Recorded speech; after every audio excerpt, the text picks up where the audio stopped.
महाबली बलि अजर अमर हैं। कहते हैं कि वो आज भी धरती पर रहकर देवताओं के विरुद्ध कार्य में लिप्त हैं। पहले उनका स्थान दक्षिण भारत के महाबलीपुरम में था, लेकिन मान्यता अनुसार अब मरुभूमि अरब में है, जिसे प्राचीन काल में पाताल लोक कहा जाता था। अहरावण भी वहीं रहता था। समुद्र मंथन में उसे घोड़ा प्राप्त हुआ था, जबकि इंद्र को हाथी। उल्लेखनीय है कि अरब में घोड़ों की तादाद ज़्यादा थी और भारत में हाथियों की।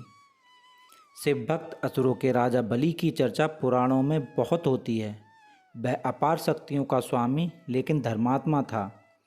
वह मानता था कि देवताओं और विष्णु ने उसके साथ छल किया।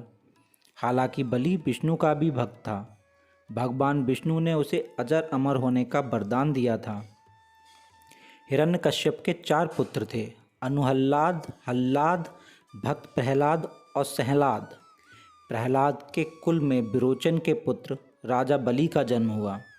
बलि जानता था कि मेरे पूर्वज विष्णु भक्त थे, लेकिन वह यह भी जानता था कि मेरे पूर्वजों को विष्णु ने ही मारा था। इसलिए बलि के मन में देवताओं के प्रति द्वेष था। उसने शुक्राचार्य के सानिध्य में रहकर स्वर्ग पर आक्रमण करके देवताओं को खदेड़ दिया था। वह तीनों लोकों का स्वामी बन बैठा था। देवताओं के कहने पर वामन रूप विष्णु ने दानवीर बलि के समक्ष ब्राह्मण रूप में उपस्थित होकर उससे 3 पग भूमि मांग ली थी। वामन ने 2 पग में तीनों लोक नाप कर पूछा, अब तीसरा पग कहाँ रखूं? तो बलि ने कहा कि प्रभु, अब मेरा सिर ही बचा है, आप इस पर पग रख दें।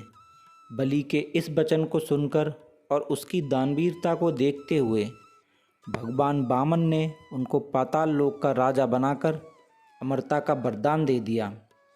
इस तरह इंद्र और अन्य देवताओं को फिर से स्वर्ग का साम्राज्य मिल गया था।